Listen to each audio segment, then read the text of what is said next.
देखो, कल हम बताए थे प्रकाश का परावर्तन। क्या बताए थे?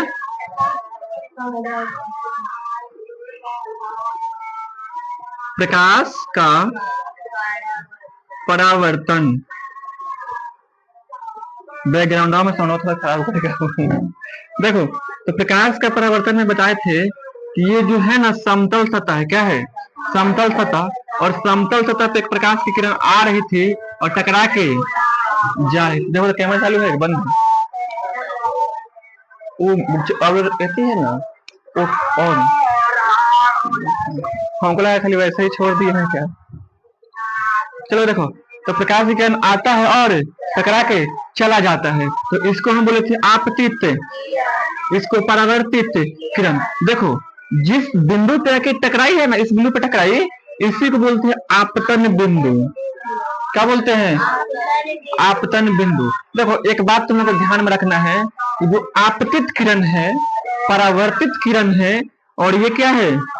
परावर्तक सतह है तथा आपतन बिंदु, तीनों का माध्यम एक होना चाहिए। ये भी हवा में, ये भी हवा में, ये भी हवा में, ये भी हवा में, यानी कि सबका माध्यम क्या होना चाहिए? एक होना चाहिए। माध्यम चेंज हो सकता है? नहीं। अगर माध्यम चेंज होगा तो प्रकाश का परावर्तन नहीं होगा। बताएंगे आगे कि माध्यम जब चेंज होता है तो प्रकाश का अपवर्तन होता है। क्या होता है? अपवर्तन होता है।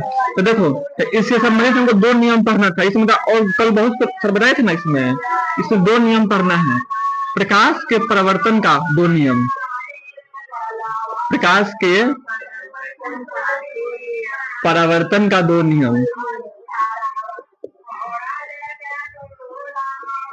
प्रकाश के परावर्तन का पहला नियम देखो क्या बोलता है? बोलता है आपतित किरण, परावर्तित किरण तथा आपतन बिंदु पे डाला गया लंब, तीनों एक ही समतल पे स्थित होते हैं। फिर समझो, आपतित किरण, परावर्तित किरण, अपवर्तित नहीं परावर्तित, आपतित किरण, परावर्तित किरण तथा आपतन बिंदु पे डाला गया लंब, तीनों एक ही समतल पे स्थित होते हैं। इसे प्रकाश के परावर्तन का पहला नियम कहते हैं। और ये देखो, दूसरा नियम, कोण आई बराबर कोण आर, कोण आई बराबर कोण आर, यानी कि आपतन कोण का मान परावर्तन कोण के बराबर होता है। आपतन कोण का मान परावर्तन कोण के मान के बराबर होता है। परावर्तन कोण के मान के बराबर होता है, बराबर होता है। ये थे दो नियम। किससे संबंधित? प्रकाश के परावर्तन से संबंधित। देखो, वैसे तुम लोग एग्जाम में प्रकाश के परावर्तन का उदाहरण नहीं पूछता है, लेकिन एक दो हम देख लेते हैं, कहीं पूछ दे तो। देखो, तुम लोग कभी चांद पे देखा है लोग, तो लोग गड्ढा गड्ढा दिखेगा, कहीं ब्लैक कहीं व्हाइट, कहीं ब्लैक कहीं व्हाइट, क्या होता है देखा है लोग कभी? चाहे किसी की आंख के नीचे देखना, यहाँ ब्लैक ब्लैक दिखता है, क्या वास्तव में ब्लैक होता है? वो नहीं होता है। ये ब्लैक बोलते लोग डार्कनेस हो गया है, वास्तविक में डार्कनेस होता नहीं है। देखो, होता है कुछ कुछ, लेकिन वास्तव में जो हम देखे ना, जो ब्लैक दिखता है आंख के नीचे, वो वास्तविकता होता नहीं है। देखो, होता क्या है कि आंख के नीचे प्रकाश ठीक से पड़ता नहीं है। जब आंख के नीचे प्रकाश ठीक से पड़ेगा नहीं तो परावर्तन ठीक से होगा नहीं। जब परावर्तन ठीक से नहीं होगा तो क्या दिखाई देगा? वो काला दिखाई देता है। क्या दिखाई देता है? काला दिखाई देता है। वैसे ही चांद पे देखो, चांद पे गड्ढे है। क्या है? गड्ढे है, और गड्ढा में बढ़िया से प्रकाश का परावर्तन नहीं होता है, और नहीं होता इसका कहीं ब्लैक कहीं व्हाइट, धब्बा दिखाई देता है।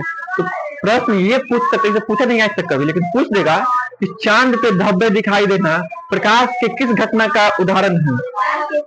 प्रकाश का परावर्तन। और होता क्या है कि इसमें जो प्रकाश है ना, बढ़िया से उसमें पहुंच नहीं पाता है। जब बढ़िया से पहुंच नहीं पाएगा तो परावर्तन बढ़िया से नहीं हो पाएगा, और इसलिए हमको वो धब्बा दिखाई देता है। देखो, तुम लोग कभी देखा है जूता को पॉलिश करता है लोग, तो जूता को पॉलिश करके उसका परावर्तक सतह बढ़ाया जाता है। जैसे कि फेस को लड़की मेकअप करता है, लोग मेकअप करके परावर्तन को बढ़ाया जाता है। कह के हम जैसे अभी नॉर्मल है, हाँ मतलब चेहरा तो नहीं चमक रहा है, लेकिन पूरा मेकअप कर लेंगे तो लाइट मतलब पूरा चमकीला दिखेगा। क्या? प्रकाश का परावर्तन। तो मेकअप किस लिए किया जाता है? प्रकाश के परावर्तन के लिए। आज तुम्हें मालूम चला होगा ये। और जैसे देखो गाड़ी को मतलब गंदा गाड़ी को धो देंगे तो पूरा चमकेगा, इसमें क्या हो रहा है? प्रकाश का परावर्तन। और समझ लो कि जो चीज चमक रहा है पहले के मुकाबला में तो क्या है? प्रकाश का परावर्तन। यानी कि गाड़ी को धोकर चमकाना, जूता का पॉलिश करके चमकाना, या फिर हम बोल सकते हैं मेकअप करना, और फिर क्या बोल सकते हैं बताओ? चांद पे गड्ढे, आंखों के नीचे का गड्ढा, मतलब यहाँ पे आंखों के नीचे कम दिखाई देना, या मतलब उसको मतलब बोल सकते हैं धब्बा के रूप में दिखाई देना, सब क्या है? प्रकाश के परिवर्तन का उदाहरण है, नियम नहीं उदाहरण। क्या है? उदाहरण। तो ये था तुम लोग प्रकाश का परावर्तन, प्रकाश का परावर्तन। आई थिंक इतना था इसमें, कहीं हम नोट्स देखे नहीं है, आज हम ऐसे ही पढ़ा रहे हैं। तो प्रकाश का परावर्तन, इसके बाद प्रकाश का अपवर्तन। वैसे डेली नोट्स देखना चाहिए, क्या कि हो सकता है कोई टॉपिक छोड़ देंगे हम, क्लास खत्म नहीं देख पाए हैं। वैसे देख लेना, तो कोई टॉपिक छूटा हुआ तो बोल देना, बाद में बता देंगे, ताकि दिमाग में थोड़ी ना सब कुछ रह सकता है। हाँ बता देना, खाली टॉपिक हमको तुम बोल देना जो छूटेगा, वैसे हमको नहीं लगता कोई छूटा होगा, तो एक्स्ट्रा ही बताए होंगे। आगे देखो, प्रकाश का अपवर्तन। आगे क्या है? प्रकाश का अपवर्तन। देखो हम जब अपवर्तन बोलेंगे ना तो समझना हम झूठ बोल रहे हैं। क्या बोल रहे हैं? झूठ। प्रकाश के अपवर्तन का मतलब होता है प्रकाश की झूठी घटना। क्या होती है? प्रकाश की झूठी घटना। प्रकाश का अपवर्तन, प्रकाश का अपवर्तन। प्रकाश के अपवर्तन से तात्पर्य है प्रकाश की झूठी घटना। अर्थात तुम लोग कभी वो गिलास में पेन डाला है, लोग पेनवा देखना टेढ़ा दिखता है, या पैसा डालेगा तो ऊपर दिखता है आके, और फिर देखना मछली का थोड़ा सा ऊपर उठाई देना, मतलब दिखाई देना, और फिर उसमें क्या हो सकता है? मतलब ऐसे जैसे समझ लो जिसमें झूठा दिखाई दे रहा है। क्या है वो? प्रकाश का अपवर्तन है, प्रकाश का अपवर्तन है। देखो प्रकाश के अपवर्तन के लिए दो शर्त है। क्या है? दो शर्त है। कौन शर्त? दो शर्त। पहला शर्त को हम देखें तो माध्यम कितना होना चाहिए, इसमें बताओ तुम लोग? माध्यम दो होना चाहिए, दो होना चाहिए, ये इंपॉर्टेंट है। प्रकाश के परावर्तन के लिए माध्यम कितना होना चाहिए? दो होना चाहिए। और तुम्हें बता सकता है क्या होना चाहिए? तो देखो, तो जो आपतित किरण है ना, आपतित किरण का मान या डिग्री, आपतित किरण का मान 0 डिग्री से बड़ा, 0 डिग्री से 90 डिग्री से छोटा होना चाहिए। छोटा, अच्छा सही है, गलत है? गलत है, छोटा होना चाहिए, छोटा होना चाहिए।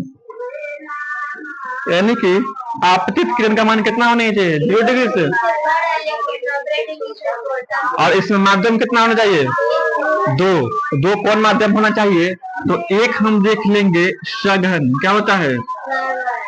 एक क्या होंगे? विरल। देखो सघन से तात्पर्य है ज्यादा डेंसिटी, ज्यादा डेंसिटी से तात्पर्य है कि उसका घनत्व क्या होगा? ज्यादा होगा। यानी कि जिस माध्यम का घनत्व अपेक्षाकृत ज्यादा होगा उसे क्या बोलेंगे? सघन माध्यम। और घनत्व समझ में आता है, कल समझाए थे, जब तुम लोग को पूरा एक साथ हम पिचका दे, ज्यादा घनत्व हो गया, तुम लोग को दूर दूर कर दे तो घनत्व कम हो गया। तो इसमें और घनत्व ज्यादा होगा तो उसे क्या बोलेंगे? सघन माध्यम। और जब घनत्व कम होगा तो उसे क्या बोलेंगे? विरल माध्यम। अर्थात सघन और विरल होना चाहिए। देखो होता क्या है, जैसे ये कोई वो है, सतह है। क्या है? सतह है। और ये मान लेते हैं हवा है। क्या है? हवा है। और ये माध्यम कौन है? पहला माध्यम, माध्यम एक है। ये होता क्या है? देखो इस पे एक अभिलंब भी होता है। अभिलंब सब में होगा ना, उसमें भी था, इसमें है भैया। तो यहाँ बोला गया है कि आपतित की 0 डिग्री से बड़ा होगा, यानी कि 0 डिग्री यहाँ सोया होगा तो बड़ा हुआ, तो ऐसे न होया है? और 90 डिग्री छोटा, यानी कि यहाँ से छोटा होगा, यही ना। अब ये प्रश्न उठा कि 90 डिग्री पे डाल दे तो यहाँ क्या बोला? 90 डिग्री से छोटा होना चाहिए। और 90 डिग्री पे डाल दे तो क्या होगा? कुछ नहीं होगा, प्रकाश सीधे निकल जाएगी, प्रकाश सीधे निकल जाएगी। अपवर्तन होगा इसमें? नहीं होगा, क्योंकि ये शर्त ही है कि 0 से छोटा 90 से बड़ा होना चाहिए। अब मानो कि हम क्या किए, कोई प्रकाश को हम 45 डिग्री पे मतलब लाए, कितना डिग्री लाए, 45 डिग्री पे लाए। अभी हम ये नहीं बता रहे कौन सा है कौन भी है, बता रहे हैं कल होगा क्या इसमें। तो क्या होगा ना, इसमें आ जाएगा, नीचे आ जाएगा, कहीं समझो ये ग्लास होगा। क्या होगा ये ग्लास, कि एक तो माध्यम हमारा ये क्या हो गया है, बताओ, हवा हो गया है। क्या हो गया है, हवा। और दूसरा माध्यम हमारा क्या हो गया है, ग्लास। ग्लास में समझ आता है क्या होता है, शीशा हो जाता है। क्या होता है, शीशा। यानी कि एक माध्यम हमारा हवा हो गया, दूसरा माध्यम क्या हो गया, ग्लास, शीशा हो गया ना। देखो इसमें होगा ना, तो जब इसमें आएगा प्रकाश तो या तो ये देखो अभिलंब है, क्या है, तो या तो अभिलंब से दूर भागेगा या तो अभिलंब के पास आएगा। तो हमको ये देखना है कि कब अभिलंब के पास आएगा और कब अभिलंब से दूर जाएगा। देखो एक इसमें है नियम होता है कि जब कोई प्रकाश की किरण, जब कोई प्रकाश की चमक रहा है, कैसे हमको चमक रहा है, नहीं चमक रहा है। जब कोई प्रकाश की किरण विरल माध्यम से, विरल माध्यम से कहाँ जाए, सघन जाए, कहाँ जाए, सघन जाए, तो अभिलंब की ओर मुड़ती है। कहाँ मुड़ती है, अभिलंब की, अभिलंब की ओर मुड़ती है। और जब कोई प्रकाश की किरण सघन से विरल में जाए, कहाँ जाए, अभिलंब से दूर,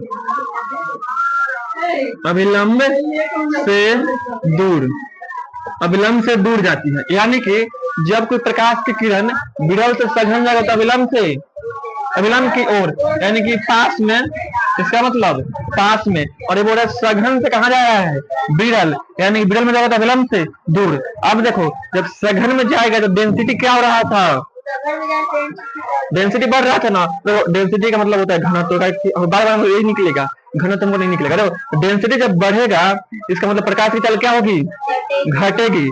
इसका मतलब है कि जब प्रकाश की किरण विरल से सघन में जाएगी तो अभिलंब की ओर मुड़ेगी तथा इसकी चाल क्या हो जाएगी, कम हो जाएगी। और इसके विपरीत देखें तो जब प्रकाश की किरण सघन से कहाँ जा रही है, विरल जा रही है, तो अभिलंब से दूर भाग रही है तथा क्या हो रहा है, प्रकाश की चाल बढ़ रही है, प्रकाश की चाल बढ़ रही है। तो ये ध्यान में रखना है। चालू है, ये ध्यान में हम काहे भूल जा रहे हैं, चालू है बंद देते भाई, सो के उठे हैं। देखो सघन से ये सब हो गया ना कंफर्म। तो होता क्या, आप बोल सकते हैं कि जब कोई प्रकाश की किरण, क्या हुआ, जब कोई प्रकाश की किरण एक माध्यम से दूसरे माध्यम में जाती है तो वह अपने पथ से विचलित हो जाती है। विचलित का मतलब या तो दूर भागेगी या तो पास आएगी। तो हम पास में बताए थे क्या होगा, यदि या तो दूर भागेगी या तो पास आएगी। स्केल थोड़ा लेकर बता देंगे, उसका रखा होगा टेबल पे, समझ में आया कैसे हुआ है। विरल सघन जाएगा तो क्या होगा, सघन, देखना नहीं है, अभिलंब की ओर मुड़ेगी।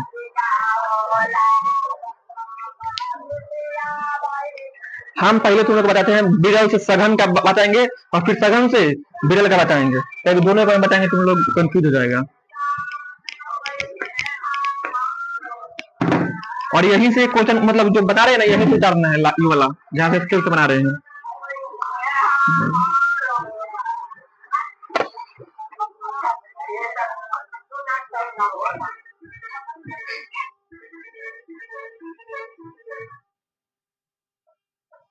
आपके खत्म हुआ क्या, जा चालू हो गया। अब देखो इसमें हम जहां तुम लोग को डैश डैश दिखा रहे हैं ना, इस डैश डैश का मतलब है वास्तविक नहीं, डैश डैश का मतलब है वास्तविक नहीं, यानी कि वो कल्पना किया गया है। क्या किया गया है, कल्पना किया गया है।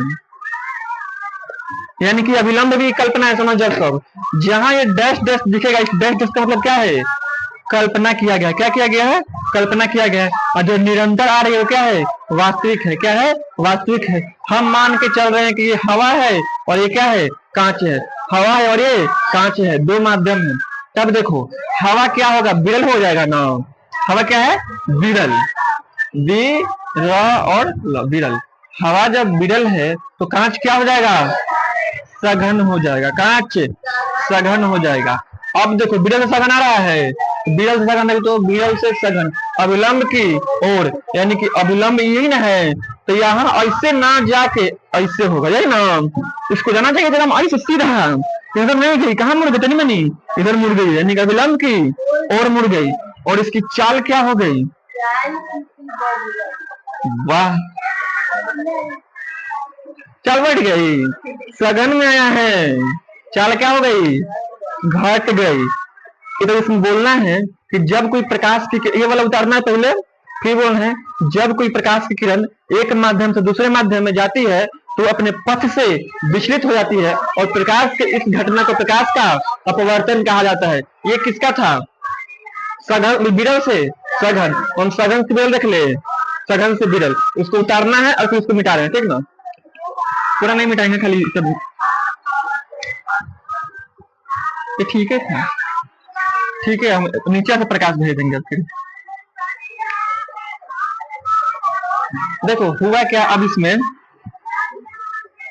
ये सघन था ना, क्या था ये, सघन था, तो सघन से हम प्रकाश को भेजे, सघन से प्रकाश को भेजे,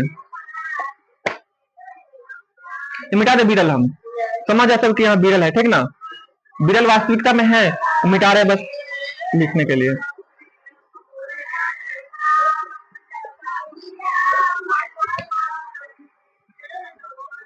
देखो तो जब ये सघन है ना, ये सघन से कहा गई, विरल गई, तो इसको जाना चाहिए सीधा, लेकिन सघन से विरल में क्या हो रहा है, विलंब से दूर, तो यहाँ गई ऐसे मुड़ गई, विलंब से दूर, और जब विरल में आ गई तो विरल में प्रकाश क्या होगा, चाल क्या हो जाएगा उसका, बढ़ जाएगा, समझ में आया, ये उतार लेना है। और जो बताओ बोले है ना वर्गली, इसको रुक रुक के लिख रहा है, ताकि जो बोले हैं वही इंपॉर्टेंट है, तो उतना बड़ा थोड़ा लिख सकते हैं, बहुत टाइम लग जाएगा। तो इसमें समझ में क्या क्या हो रहा है, क्या क्या हो रहा है बताओ,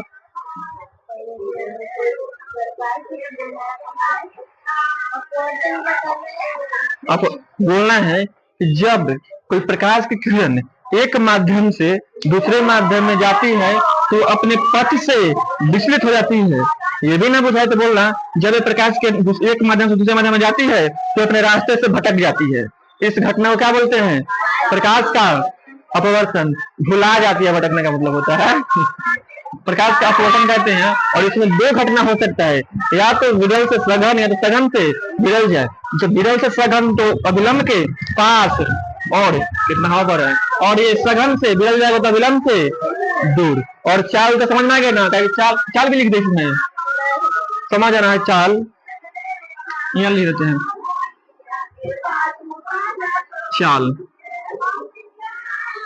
एक तो होगा सघन में, क्या होगा विरल में, तो सघन में होगा ज्यादा और विरल में क्या होगा, क्या होगा कम, चाल, चाल कम होगा। इसका उदाहरण देख लिया जाए, तो उदाहरण हम देखेंगे तो जैसे कि अभी तुमने बताया था कि गिलास या वो बाल्टी में पड़ा सिक्का या कोई पेन या छड़ी, या तो छड़ी होगी तो टेढ़ी मुड़ी हुई दिखाई देगी और सिक्का होगा तो ऊपर उठाया हुआ देगा। मछली का अपने वास्तविक ऊंचाई से क्या होगा, ऊपर, किसका, अच्छा हाँ मिस्टेक हो गया मेरे से, सही बोली सही बोली, इसमें क्या हो गया, कम हो गया। देखो यही सब तुम्हें देखना है, क्योंकि यहाँ सब बताओ सही क्या लिखा गया गलत, तुम नहीं देख रहा है लोग। देखो क्या बोल रहे थे तुम, हाँ, तो अगर हम सिक्का को देखेंगे तो अपने वास्तविक ऊंचाई से क्या होगा, थोड़ा उठा हुआ दिखाई देगा। तुम लोग अपने ऑफिस में जाना, सब मतलब स्कूल वाला में, और देखना ऑफिस के स्कूल पे मतलब टेबल पर रखा होगा वो एक इतना बड़ा गिलास, और नीचे पेपर रखा रहता है, पेपरवा का अक्षर बड़ा बड़ा दिखता है, तो क्या है, प्रकाश का अपवर्तन। इतना एग्जाम्पल याद नहीं रखना है, देख लेने पहले सोचना कि झूठ है कि सच है, झूठ होगा तो प्रकाश का अपवर्तन। तो तुम लोग को हमारी क्लास में बता रहे थे फाउंडेशन में कि सूर्य का अपने वास्तविक समय से 2 मिनट पहले निकल जाना और 2 मिनट बाद तक दिखाई देना, क्या है, प्रकाश का अपवर्तन। और जो तारे टिमटिमाते हैं ना, वो प्रकाश का अपवर्तन ही है। और फिर हम देखें तो उसमें एक और होता है, जो सुबह और शाम का समय होता है ना, उस समय सूर्य पूरा गोल रहता है, क्या रहता है, गोल, ये भी क्या है, प्रकाश का लाल अलग घटना है। चलो, तो गोल दिखाई देना क्या है? प्रकाश का अपवर्तन। प्रकाश का अपवर्तन तो समझ में आ गया। ये क्या था? प्रकाश का अपवर्तन। अब हम चलेंगे प्रकाश का पूर्ण आंतरिक परावर्तन। प्रकाश का पूर्ण आंतरिक परावर्तन। प्रकाश का पूर्ण आंतरिक परावर्तन, इतना समझ में आ गया? गजब हिल रहा है कैमरा। हवा बहुत तेज है ना, 2 दिन से इतना हवा तेज हुआ है, तो स्टैंड लगाना पड़ेगा हमको लग रहा है। रखा हुआ स्टैंड का है।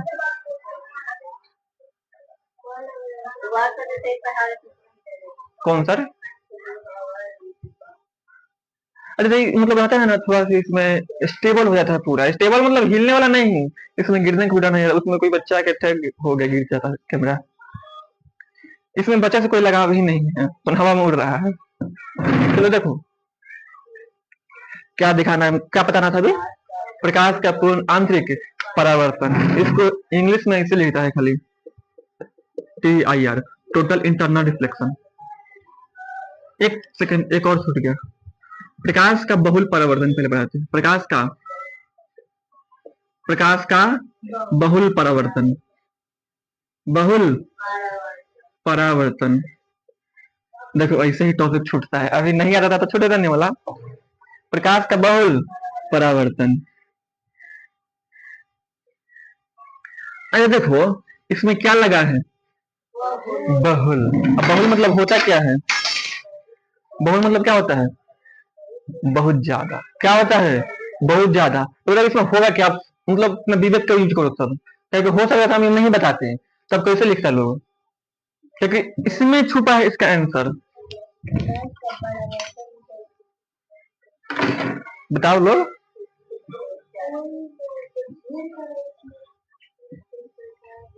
ढेर सारा प्रकाश आ रहा होगा, और नहीं, प्रकाश का तो बात ही नहीं है। क्या बोल रहे? बहुल परावर्तन। सोचो थोड़ा सा सोचेगा तो बन जाएगा। इस पे आंसर छुपा है, इसमें देखो इस पे आंसर छुपा है। बहुल मतलब होता है बहुत, क्या होता है? ज्यादा, बार बार। सुनो देखो देखो, हाँ, प्रकाश का पुनः परिवर्तन क्या कहलाता है? यानी कि प्रकाश का परिवर्तन हो गया है, पुनः परिवर्तन होगा, क्या हो जाएगा? बहुल परावर्तन। तो समझ जाओ कि ये एक गिलास है, ये भी एक गिलास है, इसमें प्रकाश आया, टकराया, फिर इसमें टकराया, फिर इसमें टकराया, फिर इसमें टकराया, ये क्या है? बहुल। ऐसे ही टोटल इंटरनल रिफ्लेक्शन होता है, लेकिन ये भी बहुल परिवर्तन है। अब बहुल परिवर्तन किसमें होगा? देखो तुम लोग नाई के दुकान पे गए हो लोग, चाहे नाई तुम लोग नहीं गए, वहां गए हो लोग, और सोनार की दुकान में, उसमें देखना बहुत सारा शीशा लगा रहता है, और कितना तो लोग देखता है लोग, 100 जगह दिखता है लोग। तो अपना चित्र देखना तो 100 दिखता है, 100 को ज्यादा दिखता है, गिनते गिनते हार जाएगा लेकिन खत्म नहीं होगा वो, इतनी इतनी इतनी इतनी हो जाता है, होता है। और इसमें इंटेंसिटी कम होगा ज्यादा होगा? परिवर्तन हो रहा है, कम होगा। सब में इंटेंसिटी कम होगा। इंटेंसिटी मतलब कल बताया था, उसको हिंदी में भूल गए। तीव्रता, तीव्रता क्या होगा? कम होगा। और जितना बार परिवर्तन होगा उतना तीव्रता कम होगा, मतलब कम होते होते होते देखो। तो प्रकाश का बहुल परिवर्तन मतलब बोल देना है, आप कुछ लिखना है, बोल देते हैं। हाँ, प्रकाश का पुनः परिवर्तन होना ही क्या कहलाता है? बहुल परिवर्तन। या बोलना परावर्तित प्रकाश का पुनः परिवर्तन होना क्या कहलाता है? बहुल परावर्तन। बहुल परावर्तन। और इसका एग्जाम्पल में लिख देना, एक तो नाई का दुकान या सोनार का दुकान, और दूसरा वो तुम लोग पेरिस्कोप का नाम सुना लोग?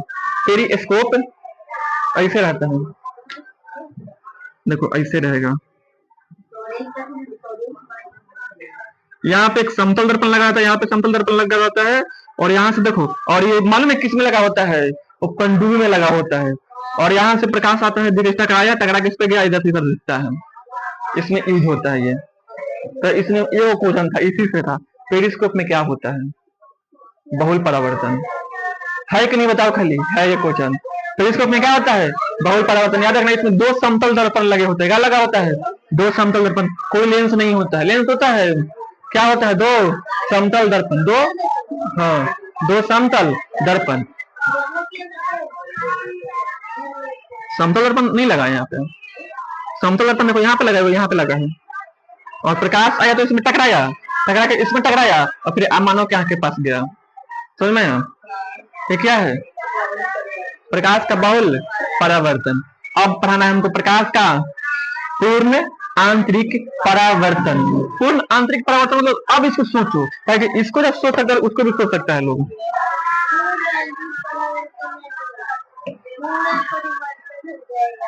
परिवर्तन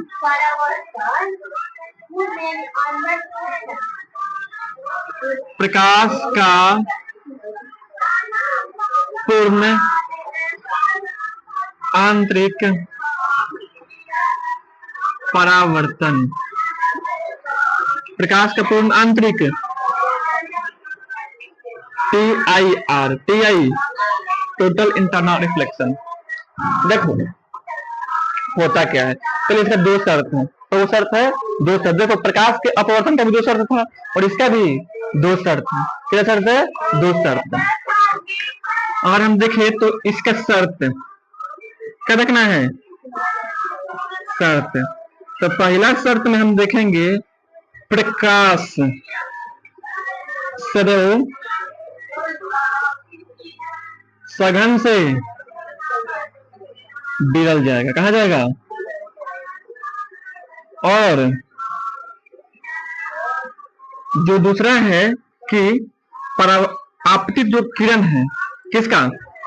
आपतित किरण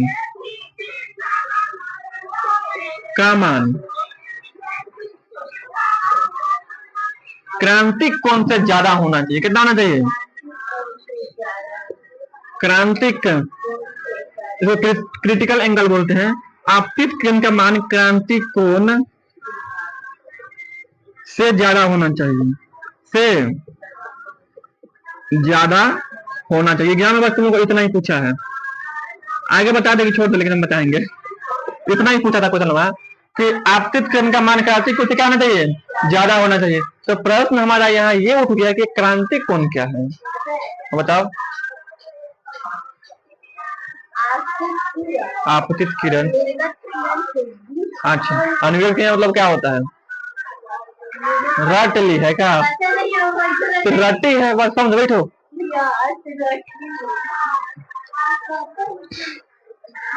निर्गत मतलब होता है आगत। निर्गत एक होता है निर्गत और एक होता है आगत, और ये दोनों फुल हिंदी है। इसका मतलब हमको समझ में नहीं आता क्या होता है। आने वाला। अच्छा लगभग इंग्लिश में इसको मालूम है ना? ठीक है, इंग्लिश में देता है ऑप्शन। बहुत चीज हिंदी में नहीं समझ में आता है हमको। तो बहुत दिन तक लेना सुनो, एक्सपोर्ट इंपोर्ट मालूम था, आयात निर्यात में हम कंफ्यूज थे, कौन आयात है कौन निर्यात, फिर उसको रटते हैं हम।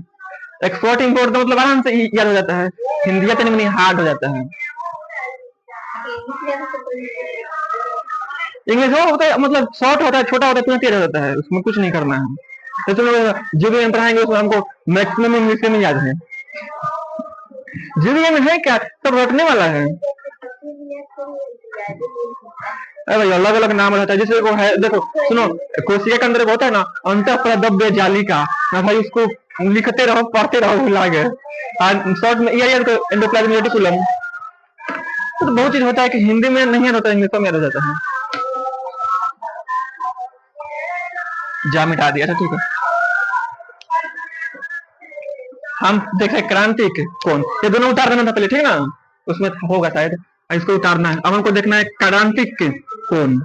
क्रांतिक कोण, क्रांतिक कोण देखो होता क्या है, तो समझ जाओ कि ये हमारा एक परावर्तक सतह है। क्या है? परावर्तक सतह है, और ये मेरा नीचे का जो है वो सघन माध्यम है। क्या है? और ये क्या है? अभिलंब है। क्या है? और ये माध्यम क्या है? सघन है। और ये माध्यम क्या है? विरल माध्यम है। क्या है? विरल माध्यम है। देखो होगा क्या, एक ऐसा विशिष्ट कोण, एक ऐसा विशिष्ट जिसमें हम छोड़ेंगे प्रकाश को, क्या होंगे? प्रकाश को छोड़े, और छोड़े तो ना तो ऊपर गया ना ही नीचे गया, उसी परावर्तक सतह के समानांतर आगे बढ़ गया। ये क्या है? क्रांतिक कोण। क्रांतिक कोण। अगर इससे कम हो रहा था तो देखो तो क्या हो रहा था? चल रहा था।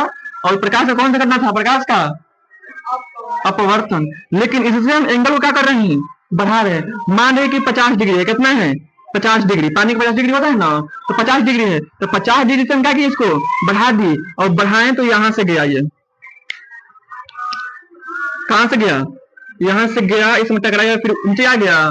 देखो गया और अंदर ही अंदर क्या हो गया? परावर्तन हो गया। देखो तो आंतरिक परावर्तन। यानी कि इसका मान, क्रिटिकल एंगल का मान कितना होना चाहिए? 50 से ज्यादा। लेकिन किस में? ऐसे दो पिट देंगे। हाँ बताओ कि क्रिटिकल एंगल का मान कितना होना चाहिए? किसका है ये? पागल, पानी का है। तो तीन चार याद कर लो। जैसे पानी का क्रिटिकल एंगल है 50। कितना है? 50। और फिर वो होता है ग्लास। किसका? ग्लास का होता है 4-2। कितना होता है? 4-2। और हीरा का होता है 2-4। इतना डिग्री होता है। तीन को याद रखना है वाला, ठीक ना? पानी का 50 डिग्री, ग्लास का और हीरा का 24 डिग्री। तो यानी कि हमारा क्रांतिक कोण से मान क्या होना चाहिए?